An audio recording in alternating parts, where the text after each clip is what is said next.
So you know your career isn't right for you. What are you meant to do? Before I get into that, I just want to introduce myself. So I'm Anna. I'm a career counsellor and the creator of the Define Your Future career planning system. And I help mid-career professionals get unstuck and into careers that light them up. Please make sure you hit subscribe so that you'll see my future videos. In my last video, I shared the factors that can cause dissatisfaction in your career, the 4 elements that make up my Clover model. So tasks, field, motivation, and environment. And how understanding your preferences in these 4 different areas is the foundation for finding satisfaction and fulfillment in your career. Today, I'm going to expand on that foundation and take you through the exact process I use with my clients to help them find the best career for them. Now, the mistake that most people make when they're trying to make a career change is that they do one of 2 things. They either start on the internet, searching through all the job boards, going through Seek, LinkedIn Jobs, Indeed, scrolling through thousands and thousands of job ads, trying desperately to find the thing that jumps out at them and says, here I am, I'm your perfect job. Of course, that doesn't work. Or the other thing that they might do is go online and start Googling, what career can I do given my background with the skills that I have, be it, a lawyer, a teacher, an engineer? What can I change to? Or just searching through different occupations or taking free online quizzes. Now, the reason that these things don't work is that you're looking at all the different possibilities out there. You're looking at the market, the databases of thousands and thousands of jobs and trying to find the one. And it's just too difficult to do that. There are just far too many options. I liken it to the analogy of looking for a needle in a haystack, but it's even worse than that because you don't even know what the needle looks like. You don't even know what job you're actually looking for or what career you're looking for. So you'll end up going around in circles. You'll waste a lot of time, hours, days, months. Some people go through this process on and off for years, just like I did. 7 years I was searching for my ideal career. And there's a much, much simpler way, which I want to show you today. The right way is to do it the other way around, okay? And that's why I talk about my process being counterintuitive.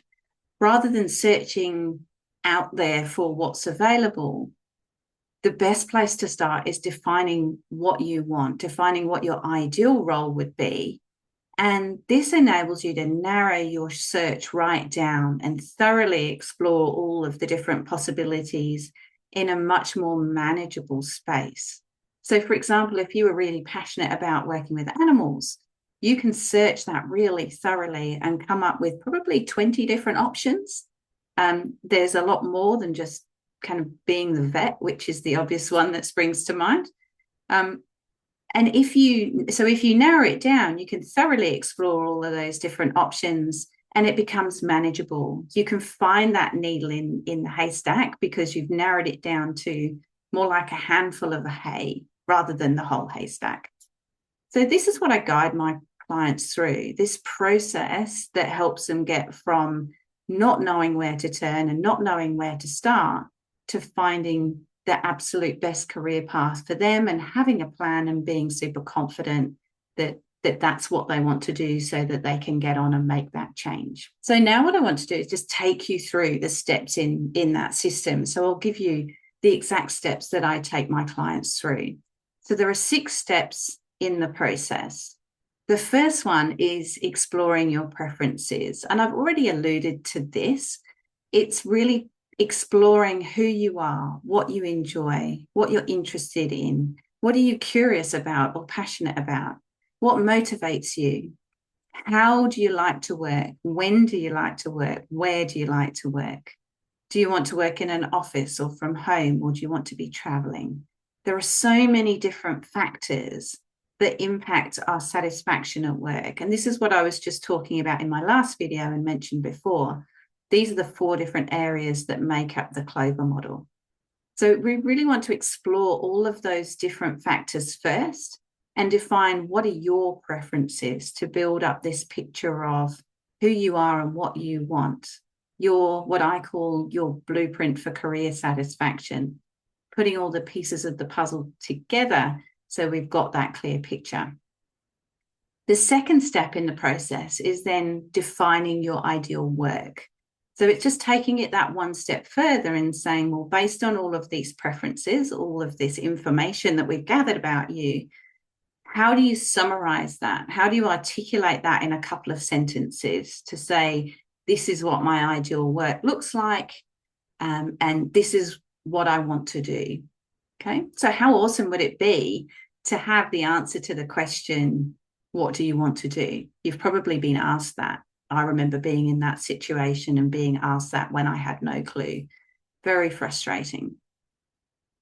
So being able to define your ideal work and articulate that is really powerful. It works incredibly well when you're job searching, obviously. If you're searching for something and you can describe what it is you're looking for, people can help you to find it through the recruitment process. So in your cover letter or your application documents, and obviously in an interview situation, if you can articulate exactly what you're looking for and you know why that is what you want to do, that's incredibly compelling to a recruiter or a hiring manager. Someone who knows what they want, if that's aligned with the job that they're offering, that's so much more powerful than just being able to say, yes, I can do the job, tick, tick, tick, I've got the skills. Okay, so this step of defining your ideal is incredibly powerful.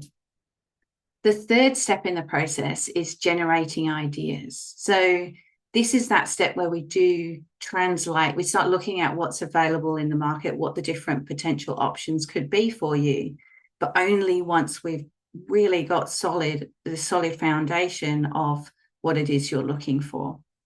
So we move into this generating ideas. I use 3 different tools to do this with my clients. And through this process, we uncover multiple possibilities, many of which my clients generally would never have thought of or didn't even know existed before they started the process. And this is what I mean by, if you're focused, you can go really deep and uncover more options than you ever imagined. With the majority of my clients, we would come up with around 20 different options in this stage, many, many more than they were expecting. Then what we do in step 4 is we take all of those options, we shortlist them down to say, right, okay, which ones of these are you really genuinely interested in? Which ones are serious contenders that you might want to pursue as a career? And we then evaluate them. So we compare them apples with apples, each of these options. How many boxes are each of these ticking? There's also some research involved in this step as well, obviously, because you probably don't know much about some of these ideas. We might need to find more information so you can make a judgment as to whether they tick different boxes or not. But it's a really simple tool that I use in this step. It's called my Career Fit Matrix. And comparing the different options, apples with apples, being able to see how many boxes are being ticked is so valuable because you can see exactly what the trade-offs are. So if one option ticks 8 out of 10 boxes and another one ticks 8 out of 10, but a different 8 out of 10, what does that mean? Which are the most important factors for you? You might get lucky and find something that ticks absolutely every box. Or you might find some that tick 6 out of 10, but another option that ticks 4 out of 10. So perhaps you might be looking at a portfolio career where you have, a day job and a side gig or a voluntary role or something on the side. There are lots of different ways of looking at it. And I take a very holistic view to careers where we do explore not just the traditional 9 to 5, but also self-employment, voluntary work, board positions, if they're things that you would be interested in. So evaluating the different options is really about doing that comparison, getting everything on one sheet of paper, rather than jumping around and saying, well, this is a really great idea because, I'm interested in this, or, I love doing this task and that would be involved in that. And that's probably what you're doing at the moment, jumping around from one option to another, looking at, well, this is good from this point of view, but not these other factors. This other one ticks some boxes, but not the other. Getting all that information together in one spot so you can, work through it systematically, you can make a really sound decision and be really confident about which is the best fit once you've done that step. So then the next step, once you've done that evaluation, you can see how the options stack up. You can clearly see which is the best fit for you, and you're in a position to confidently make a decision. Then we put that into a career plan. And what that means is looking at the short, medium, and long term. How are you going to get from where you are now to where you want to be down the track? Your priorities might change over time as well. So what you want in the short term might be different to what you want in the longer term, and we take all of that into account. Essentially, we're looking at what's the best way to transition to get where you want to go. The last step in the process, so step 6 in the process, is launching. So for most of my clients, once they've got that career plan in place, they're super confident about the decision that they're making. They know that it's the best thing for them. They have that sense of certainty, and they're genuinely excited about the future. Putting it into action and starting to take the steps that they need, it essentially becomes automatic. They go off on autopilot, just making it happen. But we do go through this step of action planning and looking at, well, what do you need to do in the next week, 2 weeks, month, 3 months, 6 months? What does that look like? What do you need to do to make it happen, and have all of that mapped out? And also at the end of the process, we reflect back on how far you've come. How are you feeling when you started the process, and how do you feel now? That's really important to celebrate the changes that you're making in your career as well. So I hope that's helpful. They're the 6 steps broken down in the Define Your Future system. So having the right process to work through is absolutely crucial when it comes to career change. You need the right steps, and you need to do these steps in the right order to get to a point where you're confident to make a decision and you can see the best path forward. But you also need support. There's this fabulous quote that is so relevant to career change. The contents of a jar can't see what's on the label, by Blair Enns. And what this means is that it's so hard to see ourselves objectively, to have an external view, to be able to reflect back, where your energy is when you're talking, to be a sounding board, to bounce ideas around, to give you the space to think and share what's on your mind, to share some of those passions that perhaps you had years ago that have been forgotten about, and give them some air to breathe, and shine a spotlight on them, and really consider them. Is this something that could be a possibility for you going forward? Having an external view and having an expert view, someone who knows the career landscape and can make really valuable suggestions and guide you through the process, is super important. So now I just want to give a couple of quick examples of my clients who've been through this process, and so you can see that process in action.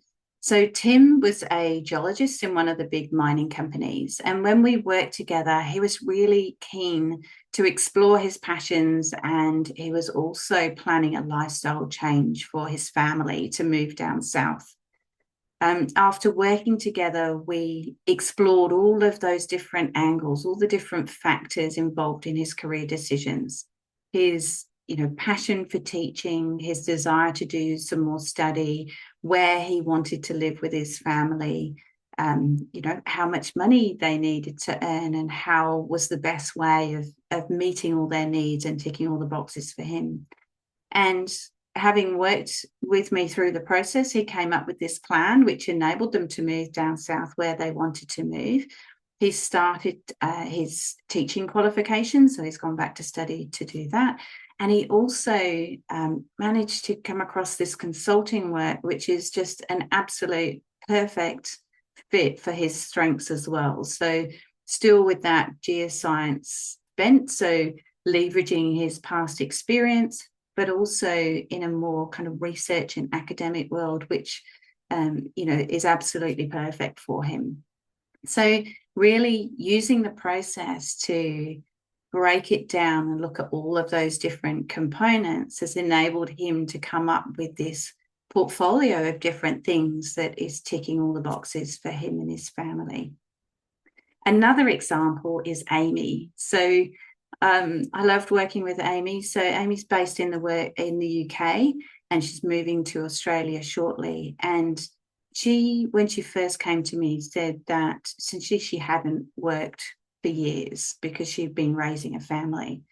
But when we pieced together all of her, part-time roles and projects she's been involved in and voluntary work and the work that she's done with her husband's business, you can probably see where this is going. She'd actually done a lot, but she just had not seen that as valuable experience. She saw it as a whole bunch of random things that she'd been doing around the kids. When we pulled all that together and I asked her those questions about, well, what are your passions? What do you enjoy? What lights you up? And I used some assessment tools as well through the process, which I haven't mentioned. When we brought all of that together, it became really clear that there was this common theme of sustainability and design that ran through pretty much everything that she'd done. So all the courses, the study, the part-time roles, the projects, the things that she'd got involved in over in the UK while she had been raising the children, all had these common themes.